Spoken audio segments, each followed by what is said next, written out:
My family thinks you're beneath me, she said, so I walked away without a word. Now her parents are begging my company to fix their crumbling mansion. Hey viewers, before we move on to the video, please make sure to subscribe to the channel and hit the like button if you want to see more stories like this. Thanks.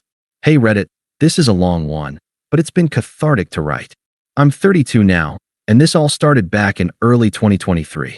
I figured I'd share because if you're in a relationship where you're constantly made to feel like you're not good enough, maybe this will resonate. No advice needed, just venting and maybe a bit of that sweet, ironic justice. I met Emily in college back in 2015. I was studying construction management on a partial scholarship, working part-time jobs to pay the rest, while she was majoring in art history, fully funded by her parents. Her family was old money. Think upscale suburb mansion, vacation homes, the works. Her dad, Mr.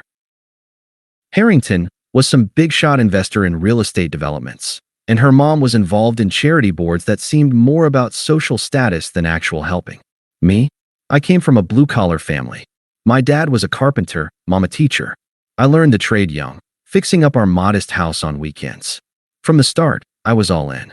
Emily was smart, funny, and we clicked over shared interests like hiking and old movies. I wasn't blind to the class difference, but I thought love bridged that. I supported her through everything. When she graduated and couldn't find a job in her field, I encouraged her to pursue her passion for interior design. I even helped her set up a small freelance gig, using my skills to build sample pieces for her portfolio. We moved in together in 2019 into a nice but affordable apartment I could cover on my salary as a foreman for a local contracting firm. That's when the mistreatment started ramping up. Her parents never outright said it, but they made it clear I wasn't their kind. At family dinners, Mr. Harrington would grill me about my ambitions, smirking when I talked about loving hands-on work. So, you're content swinging a hammer forever? No interest in, say, real investments, he'd say, while Mrs. Harrington would change the subject with a pitying smile. Emily started echoing them subtly. It began with little comparisons. We'd be at one of her family's parties, and she'd point out some guy in a suit. Look at how driven he is. He's already flipping properties at 25. Or she'd post on social media about aspirational lifestyles, tagging photos of luxury events where I clearly didn't fit. I brushed it off at first, thinking it was just influence from her circle. But it got worse. I sacrificed a lot for us. In 2021, her parents' mansion had some structural issues, leaky roof, outdated wiring. They were too busy to hire pros, so Emily volunteered me. I spent weekends there for months, fixing it all for free. Saved them thousands. Did they thank me? Barely. Instead, Emily started treating me like a backup plan. She'd flirt with guys from her social set at events, laughing it off as networking. Once, after a gala, she came home tipsy and said, "You know, sometimes I wonder if I'm settling. My friends are with guys who can give them the world." That hurt, but I stayed loyal. I proposed in 2022, thinking it would solidify things. She said yes, but the ring I could afford, a simple band from savings, was met with a forced smile. Her mom later suggested upgrading it to something more fitting. Emily began emotionally abandoning me more openly. She'd cancel our plans for family obligations, then post stories online of her at high-end brunches with eligible friends of friends. One post even had a caption, "Surrounded by ambition, feeling inspired," with a guy who looked like a model banker in the frame. Comments from her circle, "You deserve the best." It felt like public disrespect, making me the punchline. Internally, I was confused and vulnerable. Why was I pouring everything into someone who made me feel like a placeholder? I'd lie awake thinking about all I'd given up, nights out with friends, saving for my own dreams, to make her happy. But I kept committing, hoping she'd see my value. By late 2022, the red flags were screaming. Her parents pushed her to think about her future, code for dumping the tradesman.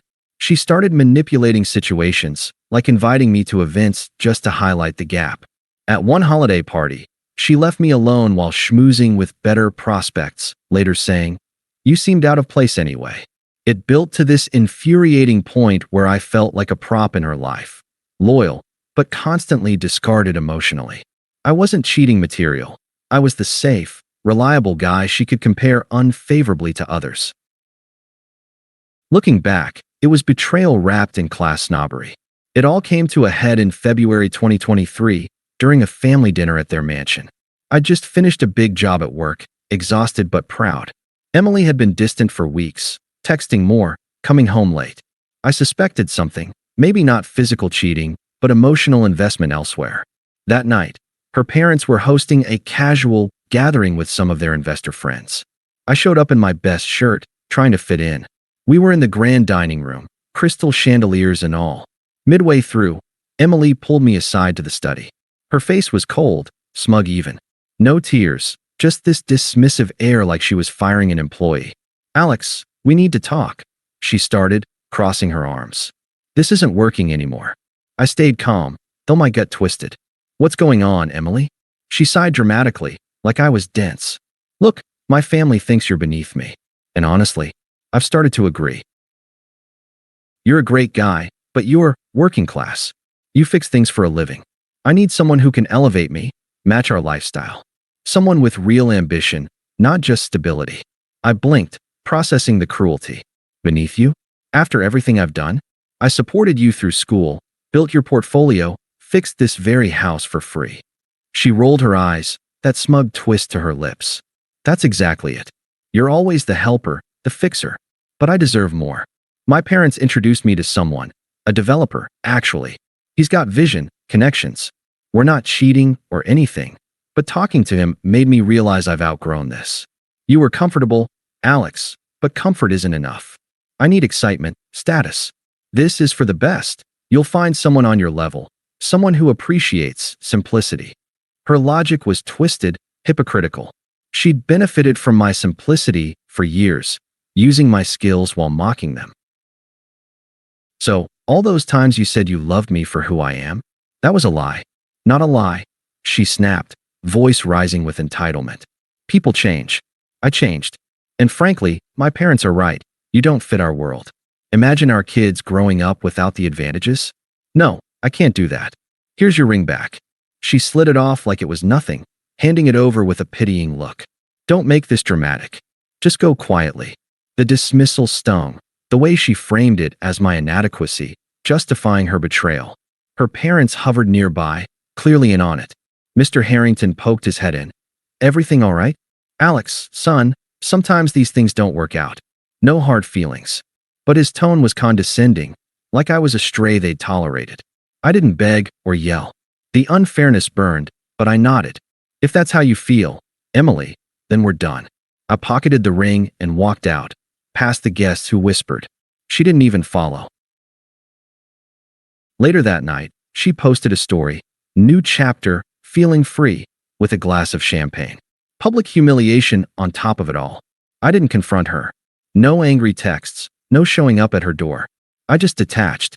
That night, I packed my things from our apartment, tools, clothes, a few mementos, and crashed at a buddy's place. The next day, I canceled our joint lease, transferred utilities to her name, and blocked her on everything. No note, no explanation. She wanted me gone. Fine. The confusion hit hard in those first weeks. I'd sit in my truck during lunch breaks, staring at nothing, replaying her words. Beneath me. How could someone I'd sacrificed for, skipping my own vacations to fund her trips, ignoring my dreams to build hers, discard me like that? The silence was deafening. No calls from her at first, which made the abandonment feel even more real.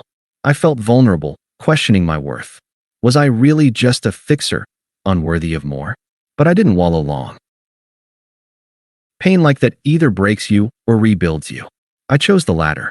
I'd always dreamed of starting my own contracting business, but put it off for stability in our relationship.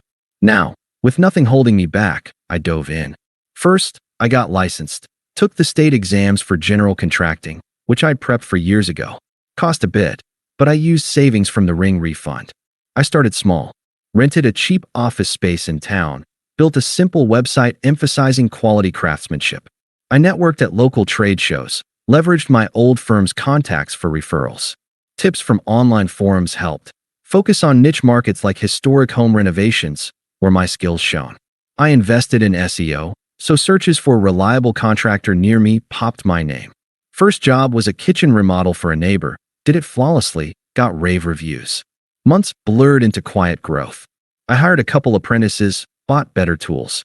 No drama, just work. The unfairness lingered.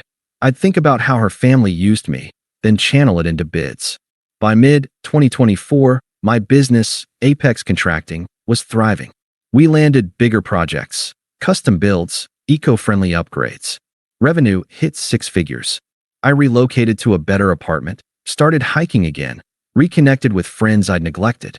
Internally, my voice shifted. From why me? To this was liberation. I wasn't begging for validation anymore. I was building my own. Emily became a distant memory, irrelevant to my peace. Little did I know, karma was brewing on her side. It wasn't immediate. Karma doesn't work like that. But by late 2024, whispers started reaching me through mutual acquaintances. I'd cut ties with Emily's circle, but in a town like ours, word travels. Her family's empire, built on real estate investments, began cracking.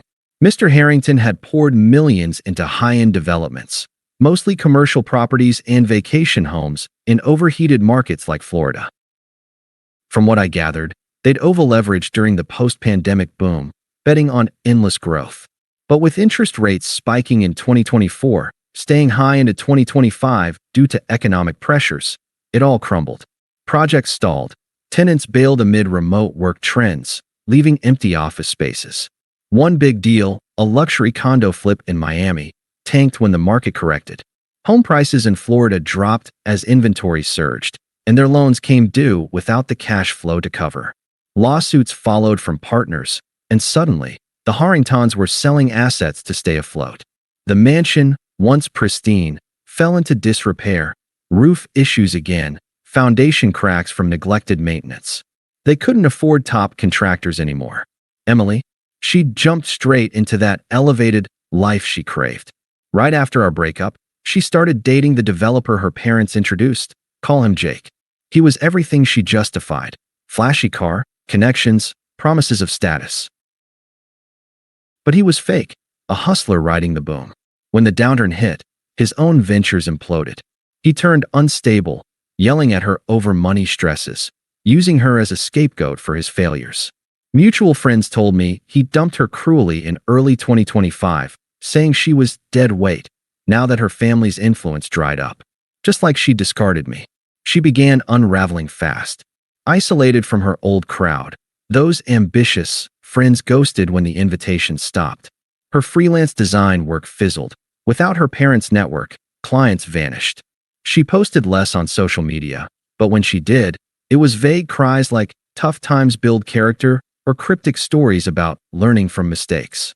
Reputation-wise, the truth leaked. People saw her hypocrisy, how she trashed a loyal guy for status that evaporated. Even her family turned toxic inward, blaming each other. Mrs. Harrington's charity gigs dried up amid the scandal. I didn't seek this out, it found me. A former co-worker mentioned it over coffee. Heard the Harringtons are broke. Emily's a mess, living back home. Internally, I felt a quiet vindication, but no glee. The betrayal's sting had faded. This was just consequences. By summer 2025, their desperation peaked. That's when the attempt started. The first reach out came in June 2025, via text from an unknown number. I'd changed mine after the breakup, but she must have gotten it from somewhere. "Alex, it's Emily. Can we talk? Things have changed." I ignored it. A week later, a voicemail. "Hey, I miss what we had. Jake was a mistake. He's not who I thought. My family's going through stuff, and I realize now how good you were to me." No apology, just self-pity. I deleted it. Then her friend Sarah called, someone I'd met at those awkward parties. "Alex, Emily's really hurting. You should hear her out. Her parents say you owe it to her after all the time you spent together." "Owe her?" The entitlement floored me. Sarah got pushy. "Come on, don't be bitter. She's from a good family. They just want what's best." I hung up calmly. By July, escalation. Emily showed up at my old job site. Must have asked around. I wasn't there, but a buddy relayed. She looked frazzled, hair messy, no designer clothes. Later, she called from her mom's phone. "Alex, please pick up. Dad's investments went bad. We're selling things. The house is falling apart. I need you. Remember how you fixed it before? We could start over." I answered that one, keeping it brief. Emily, that's not my problem anymore. Her voice cracked, desperate, but it could be. I was wrong, okay? I see now you were the real deal.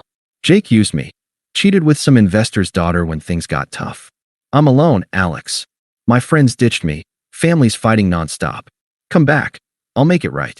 Twisted logic again, like her pain entitled her to my help. No, I said firmly and hung up. August brought the family barrage. Mr. Harrington emailed my business address. Apex had a website now. Son, we've had a rough patch with the market. Rates killed us, lost a fortune in Florida flips. The mansion needs work. Perhaps we can hire you? And talk about Emily. She regrets everything. Unpleasant undertone, like I should discount for old times. Then Mrs. Harrington called, voice sharp. Alex, you ungrateful boy. We let you into our home, and now you ignore us? Emily's depressed, crying over you. Fix this, be a man. Toxic as ever, guilting me while ignoring their role. Emily's attempts peaked in September. A string of texts. Please, Alex. I'm sorry I said you were beneath me. I was influenced, stupid. Let's meet. I'll beg if I have to. Then anger crept in. How can you be so cold? After I gave you a taste of better life? You're petty, ignoring me like this. True colors, smug dismissal flipped to rage when rejected. Her cousin even messaged on social. Family's begging you. Don't make this harder. They're good people, just hit hard times. Unpleasant pressure, all self-serving. I stayed detached, responding minimally or not at all. My life was thriving. New projects, a solid team, even dating casually. Her desperation highlighted the reversal. She needed me now, but I didn't need her. It culminated last week, October 2025. My office got a renovation inquiry. Major work on an old mansion in the upscale suburb. Leaky roof, structural fixes, full interior overhaul. Budget tight, but they sounded desperate. I didn't connect the dots until the on-site consultation. My assistant scheduled it. I handle finals for big jobs. Pulling up in my company truck, team in tow, I saw the place. Crumbling facade, overgrown lawn. Mr. and Mrs. Harrington greeted me at the door, looking aged, humbled. Thanks for coming, Mr. Harrington said, no smirk. We need this fixed cheap. Market hit us hard. Then Emily appeared, pale, eyes widening. Alex. I nodded politely, like closing a deal. Emily. Didn't realize this was your place. Her parents exchanged glances. Mrs. Harrington, you're the owner? Apex Contracting? Well, this is fortuitous. Perhaps we can discuss terms, and maybe personal matters. Emily jumped in, voice trembling. Alex, this can't be coincidence. Please, let's talk. I see now what I lost. You built all this. I'm so sorry. Jake was abusive, left me broke. Family's selling everything. Come back. I'll change. Hypocrisy laid bare, begging the beneath guy. Her eyes darted to my team. The logos, my calm demeanor, power flipped. I stayed firm, focused on my growth. Emily, that ship sailed. I've built a life without needing approval or status. This business, it's mine, earned through work you dismissed. You're irrelevant now. My happiness doesn't involve you. She pressed. But we could rebuild. I realize you were the ambitious one all along. Mirroring her logic. You said I was beneath you, needed someone to elevate. Turns out, I elevated myself. Your family's here because you need my help, not the other way. Mr. Harrington interjected. Son, discount for old times? And forgive Emily. She's learned. No, I said realistically. Standard rates, or find someone else. As for personal, it's over. I've moved on, protected my peace. Seeing you thrive? That's not my concern. Emily's face crumpled, but I turned to my team. Let's assess. We toured. They trailed awkwardly. Outside, she whispered, please. I shook my head. Goodbye, Emily. Drove off. Her in the rear view, replaced by my future. Reddit. It's ironic. They begged my company to fix what I once did for free. I'm free now, emotionally evolved. What a reversal. Thanks for watching. Make sure to subscribe to the channel and hit the like button. What do you think about this story? Share it in the comments.